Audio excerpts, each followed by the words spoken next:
What's going on, guys, and welcome back to part 2 of my Rambo series. As promised, in this segment I will be covering Rambo 3 and Rambo, aka Rambo 4. So let's get this started, y'all.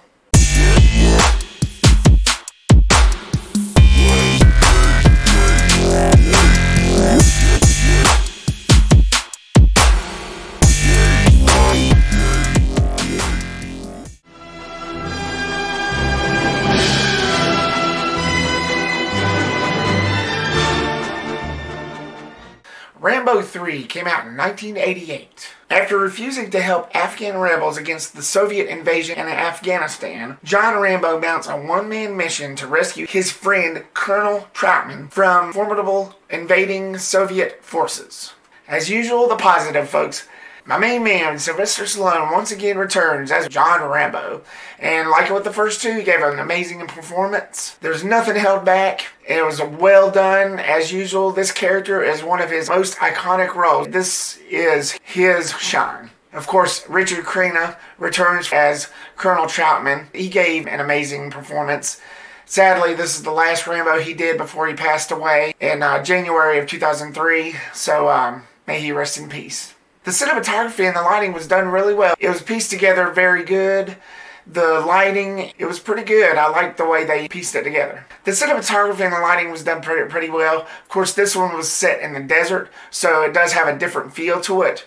But it was done pretty well. It looked pretty clear. It was within its own. Different from the first two, but it was within its own. Of course, the score was pretty good too. It had that same score that the first two had with that homecoming song. As I mentioned, they turned that song into Rambo's own theme. The action was crazy. It was all over the place. It was awesome. On to my next. The story, it was okay. It just didn't feel like a Rambo film though.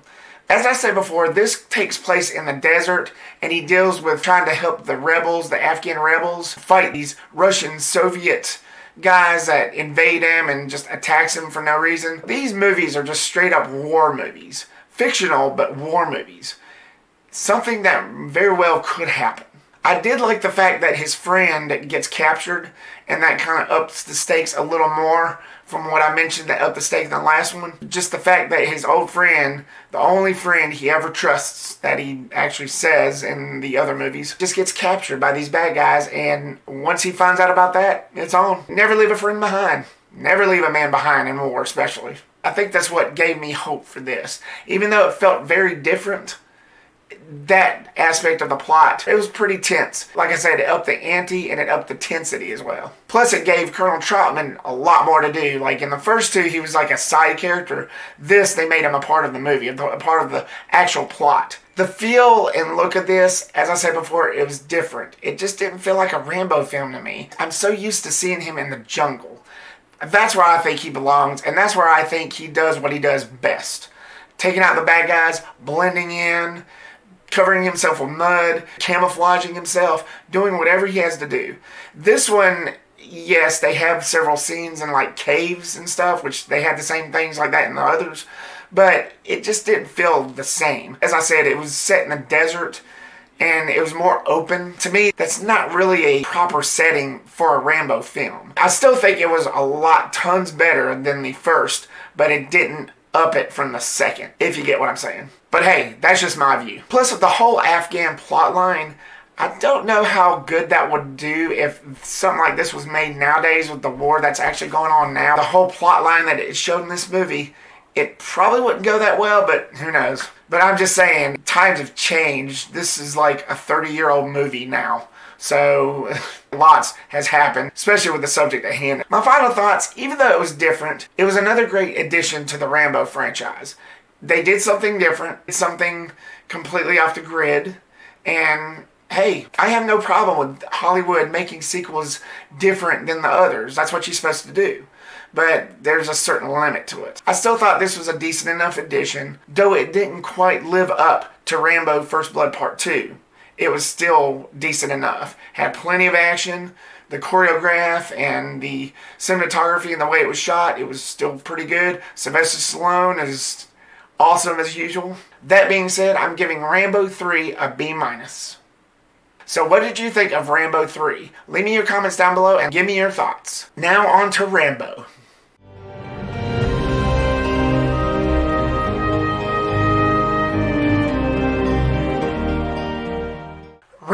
came out in 2008. Before I start, I never understood why they named it Rambo.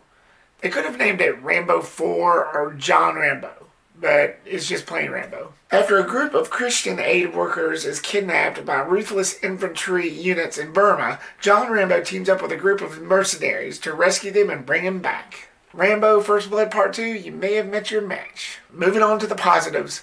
The story, I loved it. It was a definite improvement over the last one. Now, I'm not trying to dog the last one. It was good. Rambo 3 was still good. But I thought this one was a definite improvement. 20 years has passed, and there's some truth to this. When I was doing research, Stallone actually wanted to center the storyline as to what was actually happening over there in Burma. He took inspiration of the junta's mass murder of the Karen people. I don't know much of that history, but as I was researching, that's what Stallone took inspiration from, and he wanted to center the storyline, the plot, around that genocide. But it fit perfectly for a Rambo film. For a Rambo film, that was aces. Let's get into the characters. Stallone, once again, returns, and 20 years has passed, so he's going to look older, he's going to be wiser, and the way they portray him at first, he's done. He's found peace with himself. He's living in solitude in Thailand, just living off the fat of the land and just making extra bucks, doing what he can to survive. And he's got this attitude to where, F the world and F off and this and that, and just, he doesn't care. He's had it. And I don't blame him. If I was in his shoes, going through everything he did in the first 3, I wouldn't blame him. So it's no shock when that Christian group came to ask him for help. He didn't want to do it because he knew what he was going to get himself into if he would have done it. So he was smart about it. But then as the movie escalates, of course he was going to do what he does best. But I'm just saying, this character is mellowed out, but he's grown. And for the better too. More strength, stamina. He's more wise. As the film escalates, he realizes what he has to do, and he says one of my favorite lines. You know what you are. You know what you're made of. War's in your blood. When you're pushed. Killing's as easy as breathing. I don't know, I can't do the accent, forgive me. And because there was a 20-year gap between Rambo 3 and this, of course the way Hollywood works has definitely changed in that time period. So, of course, there's lots more gore, lots more blood. It was way more graphic than the last 3, which improved it in my mind. The other characters was decent, except for 2, which I'll get into those later. The look and feel of this film was perfect. They bring back the jungle scene. Of course, half of this movie is filmed in the jungle, in the Burmese jungle. So that's good. It's darker. The way that it was lit up, it was pretty good. It was done pretty well. The score was good too, like the first 3. Before I move on, this film was actually banned by the Burmese government because of its portrayal of the Tatmadaw. Whoops. On to my negatives. And there's just a couple. But there are 2 characters in this that I just didn't find that interesting at all. And one was Sarah, played by Julie Benz. And before I move on, this actress, I've seen her in 2 other movies other than Rambo. And she was also in Saw 5 and Punisher Warzone, which also came out the same year in 2008. And I believe at that time as well, she was in that Dexter show. So she was a little bit of a big thing back then. But now she's just fell off the grid. But in this film, I just didn't really find her character useful. She just didn't really bring nothing to the table for me. All she did was whine. Her heart was in the right place. The character's heart was in the right place. She was wanting to make a difference. But all this crap was happening around her that she just couldn't open her eyes. And Rambo was trying to make her see that, and she just wouldn't do it. There's certain things in life you've got to acknowledge, and she just didn't want to do that. And it made her annoying. And the second character is Michael Burnett, played by Paul Schulze. His reasoning behind certain things was just astonishing. And I just couldn't really get behind anything he says. Especially at the beginning, after their first confrontation with those Burmese pirates. And what he told Rambo afterward. I'm not going to say, because I don't want to get into a argument on this channel. But it was stupid. And I just really couldn't digest what he was saying, and it just annoyed me. I'll just put it that way.